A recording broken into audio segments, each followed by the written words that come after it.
le 10e anniversaire du pape François, en tant que chef d'État du Vatican et 266e pape de l'Église catholique romane, une occasion de célébration a eu lieu ce jeudi sur la place de l'Annonciature apostolique à Ivange.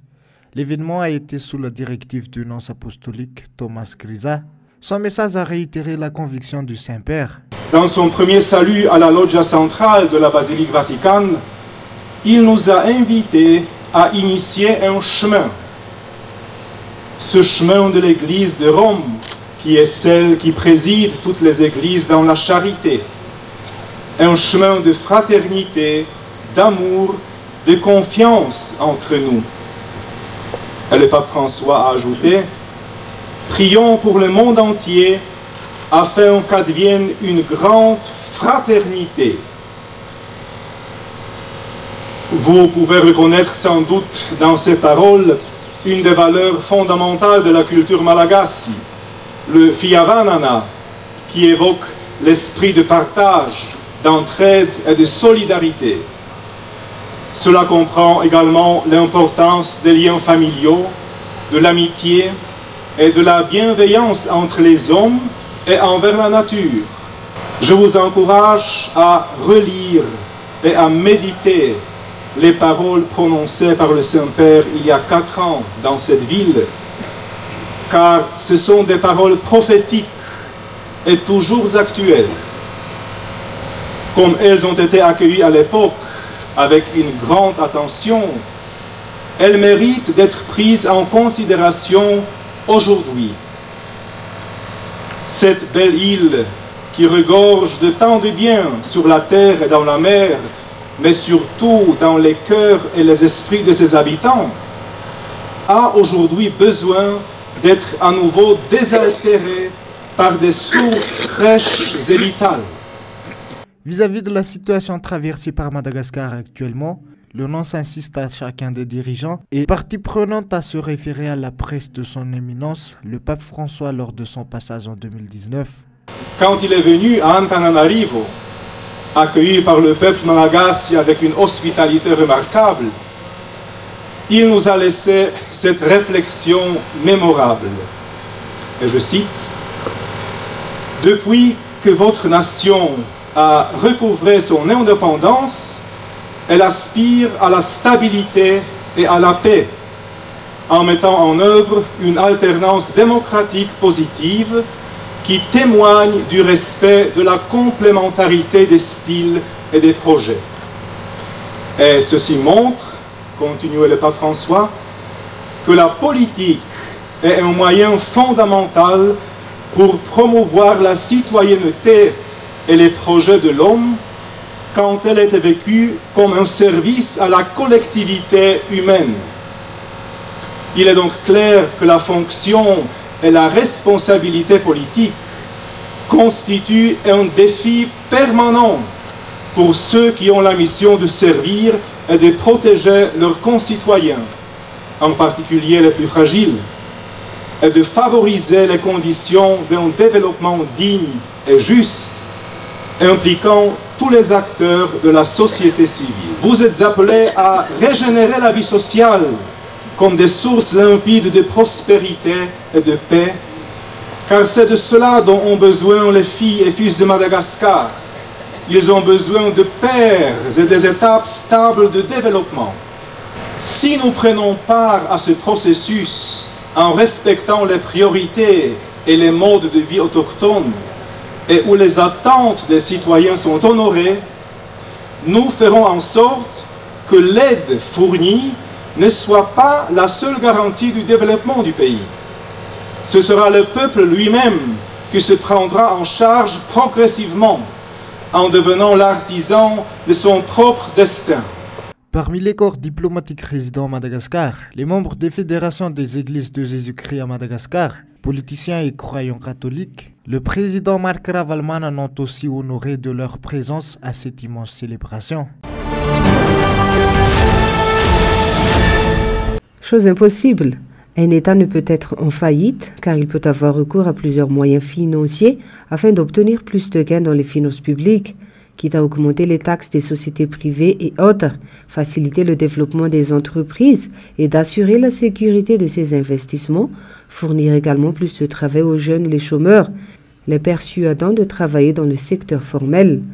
Madagascar déborde beaucoup de ressources pour subvenir à elle-même les besoins de sa population, mais manque de volonté politique à agir, manque de capacité à prendre des décisions par le régime, c'est le peuple qui en souffre. Normalement, un État n'est jamais en faillite. Il est en cessation de paiement, car les ressources ne sont pas infinies. Mais au cas où il manque de trésorerie, l'État peut recourir à la Banque centrale pour avoir une avance et payer avec intérêt, un peu plus tard, la Banque centrale sur ce qu'il a emprunté auprès de cette institution. Essayer de donner plus de pouvoir d'achat aux consommateurs pour que les entreprises puissent produire davantage de richesses. Et c'est la seule et unique solution. C'est-à-dire employer les jeunes qui sont au chômage, parce que c'est vraiment un fardeau pour les finances publiques et pour l'économie en général. Par exemple, le reboisement. Et avec le reboisement, on peut encore obtenir du crédit carbone. Il y a plein de choses sur lesquelles on pourrait développer, par exemple le secteur maritime, développer le secteur maritime. On n'a pas assez d'argent pour faire les routes et les transports par cabotage peut solutionner, si vous voulez, le désenclavement des zones où les routes sont très difficiles. À quelques mois des élections présidentielles, l'on ne distingue plus de vraies différences entre le parti politique du président et de ses partisans à celui de son devoir à travers le peuple malagasy comme président de la République. La couleur orange est forcée à être adoptée dans toutes les institutions publiques et les ministères. C'est les finances publiques qui cautionnent la propagande du régime. Il est normal que l'économie est en chute libre, normal que la Jirama soit en faillite et que la population s'appauvrit de plus en plus. L'État malagasy ne survient plus aux besoins de son peuple. Les promesses dites durant les propagandes de 2018 n'ont pas abouti. Dans la 21e édition du classement mondial de la liberté de presse, établi par Reporters sans frontières, Madagascar est classé 101e sur 180 pays avec un score de 56,66. La grande île perd 3 places par rapport à l'année 2022.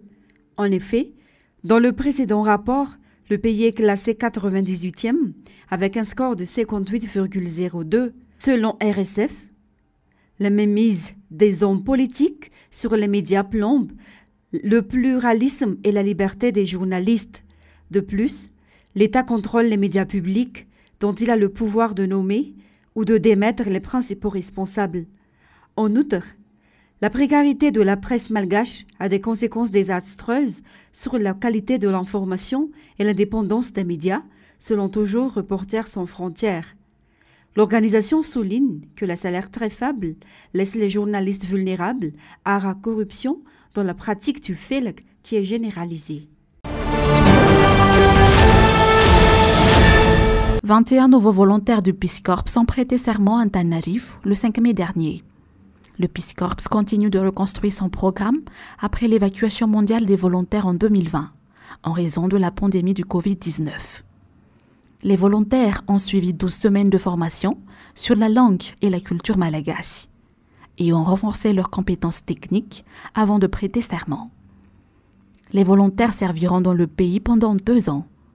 Tous les volontaires sont des conseillers en santé qui soutiendront le travail des agents de santé dans le centre de santé de base locaux pour améliorer la santé maternelle et infantile, promouvoir l'accès à l'eau potable et à l'assainissement, et améliorer la santé productive des jeunes malagasy. Le premier groupe de volontaires post-Covid, qui est arrivé en août 2022, travaille dans les domaines de l'éducation et de l'agriculture. Peace Corps Madagascar prévoit l'arrivée de 35 nouveaux stagiaires volontaires en agriculture en septembre 2023. Il prévoit aussi d'atteindre 150 volontaires actifs au cours des 2 prochaines années. Plus de 241 000 volontaires ont servi dans 141 pays depuis 1961 et 1616 volontaires ont servi à Madagascar depuis 1993.